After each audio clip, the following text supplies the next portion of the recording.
Uh, Tags. Squad up, nigga. It's official. Yeah. They don't hear me though, huh? What? Yeah.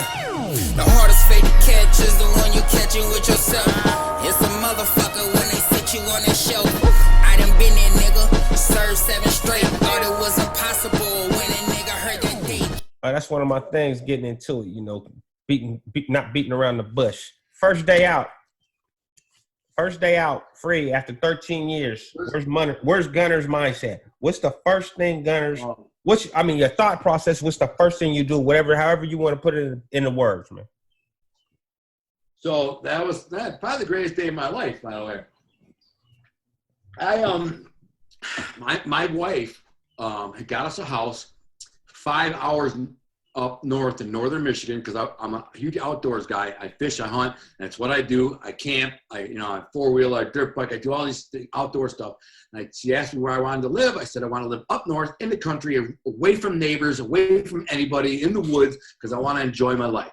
Right. So she got us a house, a little town called Ryder City, outside of the town, like 8 or 10 miles. Ryder City. In the middle of nowhere. So my boys, but the prison I was in was just outside of Detroit at the time. And because I was in a college program, I got a scholarship. In the last 3 years, I was in a college program, which was cool. It helped me get a parole. Okay. And, dude, I was freaking out because I wasn't sure I was going to actually get out. Right. Because I just had a feeling like one of these old cases with no statute of limitations, if you know what I mean, right, was somehow would pop up and they would just say, nope. And, I saw this, the parole board, and the dude, and he was a hard ass, man. This black dude, man, looked like Malcolm X. He had the bow tie and the whole thing. He went hard on me, man. He was like, so you're a career criminal and you're this and you're that. And I'm like, nah, I'm not, man. I'm like, I hadn't had a crime in 10 years before I got locked up. He's like, it shows here, this, that. I'm like, yeah, it was weed. I got busted with 18 pounds of weed. Like 9 years before I got, this case. Other than that, I'm not a career criminal. And then he went off on me. He's like, so you're this, you're that, blah, blah, blah. I'm like, this guy ain't never going to give me parole. Like, he was just a dick. But he gave me a parole. So I was just like, thank the Lord. And I'll never forget that I got my parole. I was just like, oh, it was amazing. The biggest douchebag cop in the prison was handing out the mail. And I got it that day. And I knew it was a parole because it didn't have the pink paper there. And I'm just like, yeah. And my boy, Damien, you remind me of him a little bit. Damien was walking by, and he just kept telling me, he's like, you're going to get it. You're going to get it. Don't worry about it. I'm telling you, I know the system. You're going to get it based on your behavior, based on your circumstances. Right. And he happened to be walking by right when I got the mail, and I opened it and locked eyes, and he's like, you got it? I'm like, yeah. I ran over to give him a hug. It was cool. But so now I'm not sure I'm going to get out, though, because – like, I was beefing with the medical. I get migraine headaches really bad. And I've been fighting with them for 3 years. I made him do a surgery on my septoplasty. My wife and my family have been beefing with the medical, the wardens, all this stuff. And so in order to get released from Michigan prison, you have to have a physical. But normally they give you a physical about 2 or 3 weeks before your release date. And they, say, okay, you're cleared to go. Whatever, and then you have to be physically whatever. Yeah, well, they do the same thing here. They do the same thing here. Do they? Yeah. So they wouldn't give me my physical. And I kept kiting them, like, yo, can I get my physical? My physical. They're like, yeah, you'll be on the call out next week. The next week would come, and they wouldn't call me out. I put another kite, physical. They wouldn't come. Next thing you know, it's the day before I go home, bro. I'm like, these bitches are messing with me. They're not giving me. Everybody else that's going home, they've already had their physicals, weeks before. So I tell my wife, you got to call the warden, man. You got to call the warden and get on them, so that they get on them, and they freaking warden or whatever, deputy warden says, calls medical, and they say, oh yeah, he's on the call out for freaking Thursday. And my wife is like, he gets out tomorrow, Wednesday. So, and then the warden was like, all right. And then they said, all right, we're going to call him first thing in the morning. So first thing in the morning, they call me over to medical at like 8 o'clock. I get the physical. I'm clear, good to go. And then, the one CO, this chick who was just a bitch, she was like always pretty nice to me. And then on the morning I'm going home, she turned into a bitch. And I said, what time you guys call me out? She's like, we'll call you when they call you. I'm like, okay. So I went back to my cell, and I'm just chilling. I ain't trying to say goodbye. I didn't know. No, I already said my goodbyes. And then all of a sudden she called me, Lindblom, do you want to go home? I'm like, what? You said you'd call me. So, yeah. So I go out there and I get out. Now, when I walk out, eventually, I get my paperwork and stuff. I got 4 homeboys waiting for me. I got my cousin and my best friend, Billy. They drove up from Chicago. And then my other homeboys, they're from the Detroit area, they come pick me up. And they're all waiting out there in the lobby. And I come walking out, and they video it. There's a video, a Facebook Live video. I couldn't do it inside the building. Right. The second we stepped outside, Facebook Live in it, and they're all hugging me, and let's go. I jump in, my boy's got a Hellcat, brand new Hellcat with a freaking sticker still in the window, man. He ain't got a plate on it yet. Mm-hmm. We pull out of the prison, just sideways. I haven't moved faster than my feet can move me in 13 years. And the next thing you know, we're on I-94, which is right there, doing 110. And this thing, and I'm like, I'm freaking out, man. I said, dude, stop it, bro. I'm going to puke. Are you kidding me? Freaking 110 miles an hour in a Hellcat? I'm out of prison for 5 minutes. No, so they take me to breakfast, and they got a bag of gifts for me and stuff like that. And one of them's an iPhone. They hand me an iPhone, and I don't know nothing about technology, man. The last phone I had was a Nextel Flip, And so they hand me the iPhone, they give me some clothes, some gifts, stuff like that. And then I have a Bob Evans breakfast, that's where I have it. And then I say goodbye to 2 of my homeboys, and the 2 Chicago homeboys, they drive me 5 hours north to my wife. And she is freaking out because she had waited 6 years for me. Right. I met her halfway through my bit. Right. She waited 6 years for me, up there making me a feast. Oxtails and a whole turkey. It's like 100 degrees out that day. Yeah, oxtails. A whole turkey, oxtails, grilled asparagus, big salad, pecan pie, peach cobbler, everything I had is laid out. Right. And, so I get there, and she's waiting. She knows we're almost there because we've been kind of talking on the way home. And I made my first ever Facebook post while I was on my way up. Right. Funny. And so she doesn't know we're there. So I told my boys, I'm like, listen, man, I want to have a moment with my girl that's private. Because we did stop to see my dad on the way up. My dad lives about an hour and a half off of there. So I had seen my dad in 15 years. So they recorded that. And it was pretty emotional seeing my dad for 15 years. He looked old, You don't see my dad in 15 years. He aged a lot. Right. And I'm sure I did too. So, and then I said, listen, I don't want this. I want to have a private moment with my wife or my fiance, So I want you to drop me off like down in the woods, down like 100 yards from the house, and just keep going.